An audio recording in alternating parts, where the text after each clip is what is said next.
बिस्मिल्लाहिर्रहमानिर्रहीम। ये 563 कबल मसीह की बात थी जब कदीम हिंदुस्तान की रियासत किपिल वस्तु के बादशाह सदहून की हुकूमत थी।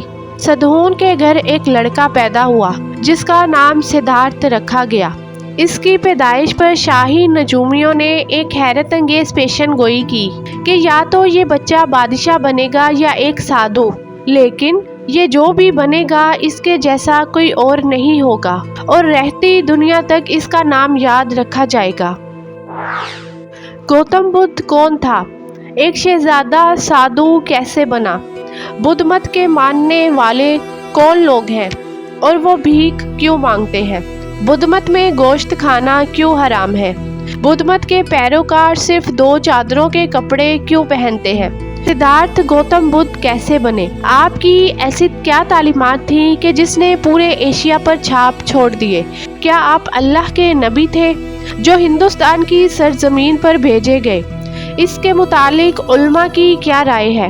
हम आज की इस वीडियो में तमाम तर सवालात के जवाबात जानेंगे, मगर वीडियो में आगे बढ़ने से पहले अगर आप हमारे चैनल पर नए हैं तो बुराई मेहरबानी हमारा चैनल कनीज़ फातिमा सब्सक्राइब कर लें।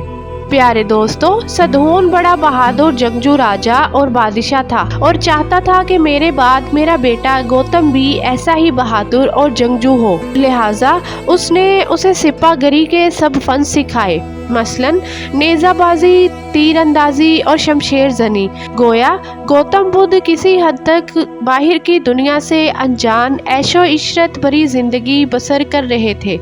बादशाह सदहून ने सिद्धार्थ को एक कामयाब बादशाह बनाने के लिए हर तरीके से तैयार किया। सिद्धार्थ को दुनिया की तमाम तर हकीकतों से दूर रखा गया। उनके लिए कमल के तालाब बनाए गए, पोशाकें और खुशबुएं जनूबी हिंद से मंगवाई गईं।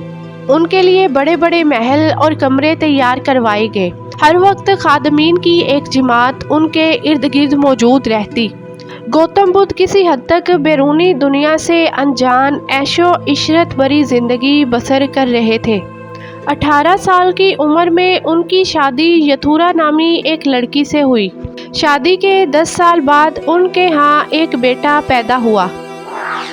एक दिन गौतम बुद्ध ऐशो इशरत की जिंदगी से तंग आ गए और कहा कि वो कुछ अरसे के लिए महल्लात से निकलकर दुनिया की सैर करना चाहते हैं। गौतम बुद्ध इस बात से बिल्कुल नावाकिफ थे कि बाहर की दुनिया कैसी होती है और लोग किस तरह की जिंदगी गुजारते हैं। चुनांचे एक दिन महल से वो एक साथी के साथ सैर करने के लिए निकल पड़े। बाहर की दुनिया में आते ही उन्होंने एक बूढ़े इंसान को देखा। साथी से पूछा कि इसकी इतनी खराब हालत क्यों है। उसने बताया कि शहजादे, ये एक बूढ़ा इंसान है और एक उम्र में हर इंसान पर बुढ़ापा आना है। थोड़ा आगे जाने के बाद गौतम ने एक शख्स देखा जो गरीब होने के साथ साथ बीमार भी था। उसके बाद जितना वो दुनिया को देखते चले गए, उनका हजारों गरीब इंसानों से वास्ता पड़ा। गरीबों के गम और दुख देखकर बुद्धा परेशान हो गए और कहा कि दुनिया तो दुखों का घर है और यहाँ तो हर इंसान ही मसाइल का शिकार है। सिद्धार्थ को अल्लाह ने एक नरम दिल और हसास मिजाज अता किया था, इसलिए आहिस्ता आहिस्ता उन्हें दुनिया में रहने वाले लोगों के दुख दर्द का अंदाज़ा होने लगा और उन्हें ये बात समझ आने लगी कि ये दुनिया सिर्फ खुशी और आराम का नाम नहीं है, बल्कि मसाइबों मुश्किलात की जगह भी है। एक दिन सिद्धार्थ ने एक ख्वाब देखा कि एक मुर्दा जमीन पर पड़ा है और वही बूढ़ा आवाज देता है कि तू भी एक दिन इसी तरह मर जाएगा। इस ख्वाब ने सिद्धार्थ के दिलो दिमाग में एक इनकलाब बर्पा कर दिया। प्यारे दोस्तों, उसके बाद गौतम बुद्ध सोचने पर मजबूर हो गए कि दुनिया ऐसी नहीं जैसे उन्हें दिखाई देती है। महल्लात से निकलने से पहले वो खुशबाश जिंदगी गुजारा करते थे। खाने को खुराक नहीं, वो दुखी हैं और मैं अय्याशी की जिंदगी गुजार रहा हूँ। ये सब कुछ सोचकर वो अपने आप को कोसते रहते थे कि वो कैसे जालिम शहजादे हैं कि जिन्हें अपनी रआया के दुख दर्द का इल्म ही नहीं। गौतम बुद्ध के जहन में अजीबो गरीब सवालात जन्म लेने लगे। खुदा क्या है? इंसान क्या है? क्यों इंसान हर वक्त दुखी रहता है? दुनिया में नफरत और तासुब क्यों है? क्यों इंसान एक दूसरे से मुनाफिकत करते हैं? پیارے دوستو، سدھارتھ عین عالم جوانی میں اپنے بیوی بچے، محل اور تمام آرام و آرائش کو چھوڑ کر سچائی کی تلاش میں نکل پڑے۔ جب سدھارتھ محل سے نکلے اس وقت ان کی عمر 29 سال تھی۔ انہوں نے تمام قیمتی لباس اور زیورات اتار دیے اور فقیروں جیسے کپڑے پہن کر کئی برس تک ایک جوگی کی طرح اس فکر و تلاش میں پھرتے رہے کہ دنیا کے دکھ درد اور بیماریوں سے رہائی کیسے ممکن ہو سکتی ہے۔ کچھ سالوں تک سدھارتھ جوگیوں اور فقیروں سے علم حاصل کرتے رہے، لیکن انہیں کوئی تسلی بخش جواب نہیں ملا۔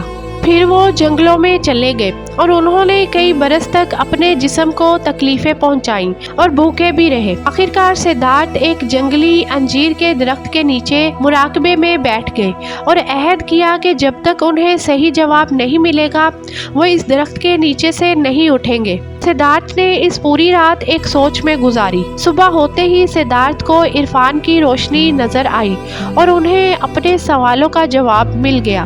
وہ سدھارتھ سے سدھارتھ گوتم بدھ بن گئے۔ گویا یہ اللہ تبارک و تعالیٰ کی تجلی تھی جس نے گوتم بدھ کے دل کو عرفان اور نور سے بھر دیا۔ دراصل بدھ کے معنی ہیں خدا کا عارض۔ یہیں سے گوتم بدھ انسانیت کے لیے ایک عظیم پیغام لے کر نکلے۔ بدھ نے ہندوستان کے کئی شہروں کا سفر کیا اور لوگوں کو بت پرستی کو چھوڑ کر امن، محبت اور شانتی کی دعوت دی۔ پیارے دوستو، 483 قبل مسیح تک بدھ کے کئی ہزار پیروکار بن چکے تھے۔ کئی شہروں میں تبلیغ کرنے کے بعد گوتم بدھ اپنے آبائی شہر کپل وستو میں پہنچ گئے۔ وہاں آپ کے بوڑھے والد، بیوی اور بیٹے اور رعایا نے آپ کا وعظ سنا اور آپ کے پیروکار بن گئے۔ عام طور سے یہ بتایا جاتا ہے کہ گوتم بدھ کی تعلیمات میں خدا کا تصور نہیں ہے، لیکن ایسا بالکل نہیں ہے۔ بدھ کی کتاب میں خدا کا تصور بھی ملتا ہے اور آخری نبی حضرت محمد مصطفیٰ صلی اللہ علیہ وآلہ وسلم کا ذکر بھی موجود ہے۔ گوتم بدھ اپنے خطبوں میں کہتے ہیں کہ میں آخری بدھا نہیں ہوں، بلکہ ایک وقت میں ایک اور بدھا اس دھرتی پر آئیں گے۔ وہ پاک ہوں گے، زیادہ روشن اور پر نور ہوں گے اور متریا ہوں گے۔ متریا کے معنی رحمت کے ہیں۔ پیارے دوستو، ابتدا میں گوتم بدھ کی تعلیمات خالص توحید پر مبنی تھی، جس میں سماج کے ہر طبقے کو برابری کا حق دیا گیا تھا۔ چھوت اچھوت اور اونچ نیچ کے طبقے کا کوئی تصور نہیں تھا۔ اس لیے بدھ مذہب ہندوستان میں بہت تیزی سے پھیلا اور ہندوستان سے نکل کر نیپال، چین، جاپان، برما اور تھائی لینڈ پہنچ گیا۔ پیارے دوستو، یہ حضرت عیسیٰ علیہ السلام کی پیدائش سے تقریباً 500 سال پہلے کا واقعہ ہے۔ گوتم بدھ بدھ مت مذہب کے بانی بن گئے۔ گوتم بدھ کو مہاتما بدھ بھی کہا جاتا ہے اور ان کے ماننے والوں کی تعداد تقریباً 521 ملین ہے۔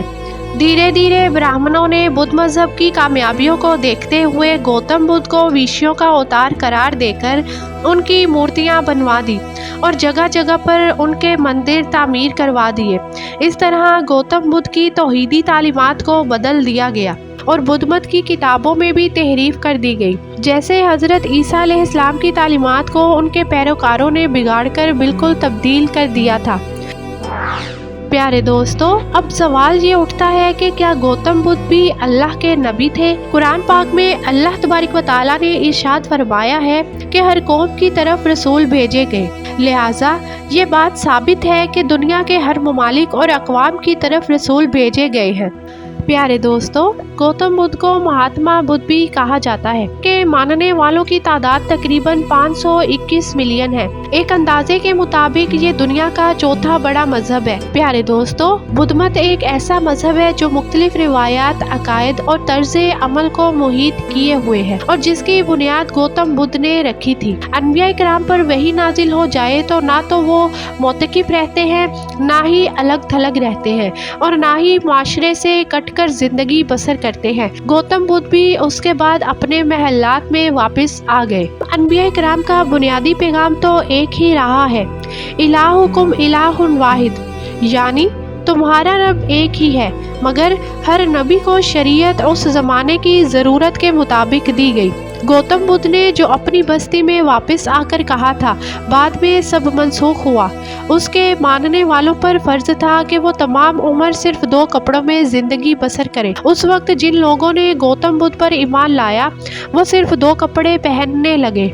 आज भी बुद्ध मत के मजहबी पेशवा और पैरोकार हमारे एहराम से मिलते जुलते लिबास में मलबूस नजर आते हैं। प्यारे दोस्तों, गौतम बुद्ध के कवानीन में जीभ हत्या यानी किसी चीज को मारना हराम था। इंसान किसी जानदार की जान नहीं ले सकता था, यहाँ तक कि अपनी भूख मिटाने के लिए भी किसी जानवर का शिकार नहीं कर सकता था। बस गौतम बुद्ध के पैरोकारों में आज भी किसी किस्म का गोश्त खाना हराम है। ये लोग सिर्फ सब्जियां खाते हैं और वेजिटेरियन कहलाते हैं। प्यारे दोस्तों, अल्लाह तबारक व तआला के आखिरी नबी जनाब मोहम्मद मुस्तफ़ा सल्लल्लाहु अलैहि वसल्लम से पहले आने वाले तमाम अनबिया कराम ने आखिरी नबी के आने की बशारत जरूर दी। और जब गौतम बुद्ध का आखिरी वक्त आया, उसका शागिर्द जिसका नाम निंदा था उसके पास खड़ा होकर रोने लगा। जब आंसू गौतम बुद्ध के पाँव पर गिरे तो उसकी आंख खुल गई।